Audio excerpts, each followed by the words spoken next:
వ్యవహారంపై మరోసారి చర్చ మొదలైంది. ఇదే అంశంపై వాటి డిబేట్లో డిస్కస్ చేద్దాం. భరత్, మరోసారి బనకచెర్ల వ్యవహారం తెరపైకి రావడానికి కారణం ఏంటి? సో బనకచెర్లకు సంబంధించి హరీష్ రావు ఇవాళ ప్రెస్ కాన్ఫరెన్స్ నిర్వహించి సంచలన విషయాలు వెల్లడించారు.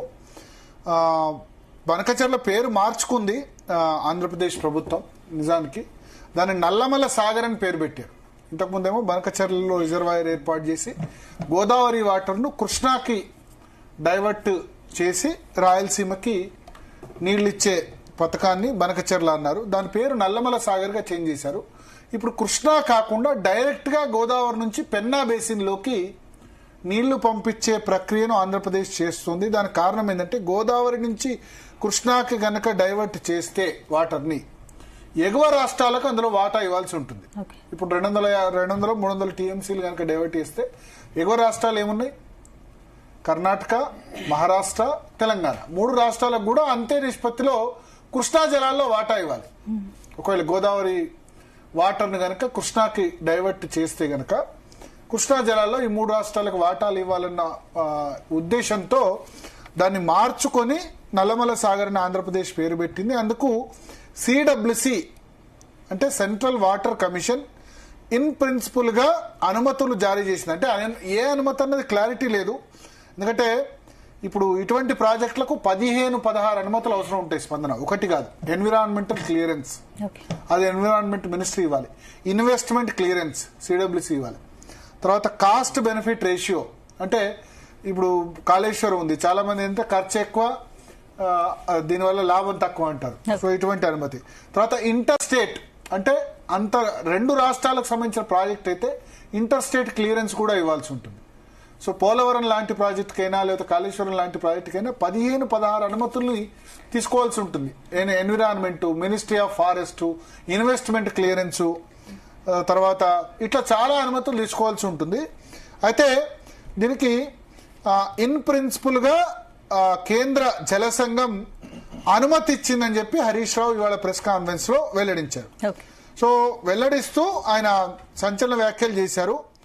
ఆదిత్యనాథ్ దాస్ ఎవరైతే జలవనరుల సూత్రధారు ఉన్నారో ఆయన ఇంతకుముందు ఆంధ్రప్రదేశ్కు ఇరిగేషన్ సెక్రటరీగా ఉండే, అంటే తెలంగాణ ఆంధ్రప్రదేశ్ విడిపోయిన తర్వాత ఆయన్ను తీసుకొచ్చి చంద్రబాబు నాయుడు మనిషిని తీసుకొచ్చి ఇక్కడ పెట్టుకోవడం వల్ల ఇదంతా జరిగింది. బనకచెర్ల అనుమతులకు వ్యతిరేకంగా అసెంబ్లీలో తీర్మానం చెయ్యాలి అని చెప్పి మాట్లాడారు. తర్వాత ఇది పేరే బనకచెర్ల కాదు, నల్లమల సాగర్, బట్ సేమ్ అదే ప్రాజెక్టు. ఇంతకుముందేమో బనకచెర్ల కడితే అట్లీస్ట్ కర్ణాటకకు, మహారాష్ట్రకు, తెలంగాణకు కూడా కొంత వాటా వచ్చేది.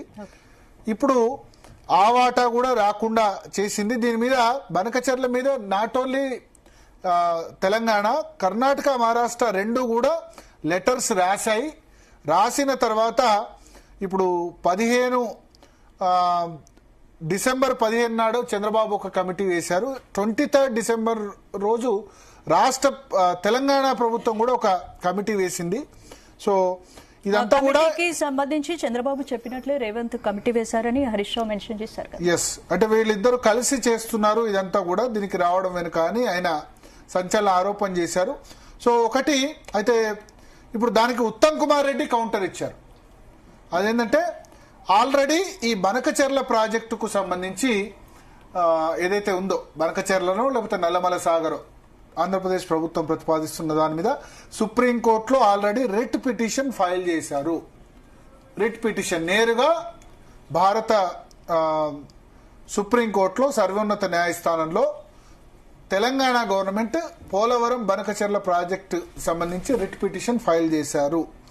జనవరి 5వ తేదీన ఈ రిట్ పిటిషన్ విచారణకు వస్తోంది చీఫ్ జస్టిస్ కోర్టులో అంటూ ఉత్తమ్ కుమార్ రెడ్డి చెప్పారు. అన్ని చర్యలు మేము చేసుకుంటున్నాము, మేము అగ్రెసివ్ గా ఫైట్ చేస్తున్నాము, పోలవరం బనకచెర్ల లింక్ కాకుండా ఉండేందుకని చెప్పి ఉత్తమ్ కుమార్ రెడ్డి కౌంట్ చేసి. సో మొత్తానికి మరొకసారి ఇష్యూ ఫ్లేర్ అప్ అయింది. ఏదైనా అది బనకచెర్ల అనుకోండి, ఇప్పుడు పేరు దాన్ని ఆంధ్రప్రదేశ్ ప్రభుత్వం చేంజ్ చేసి దాన్ని నల్లమల సాగర్ అంటుంది.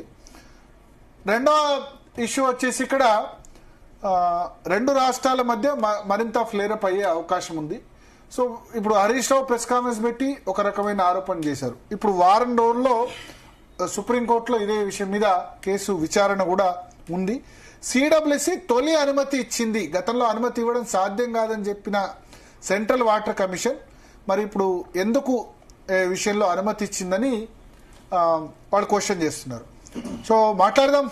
మనతో పాటు రామ్మోహన్ రెడ్డి గారు ఉన్నారు, అదేవిధంగా శరత్ గారు ఉన్నారు, మెతుకు ఆనంద్ గారు ఉన్నారు. ఆనంద్ గారు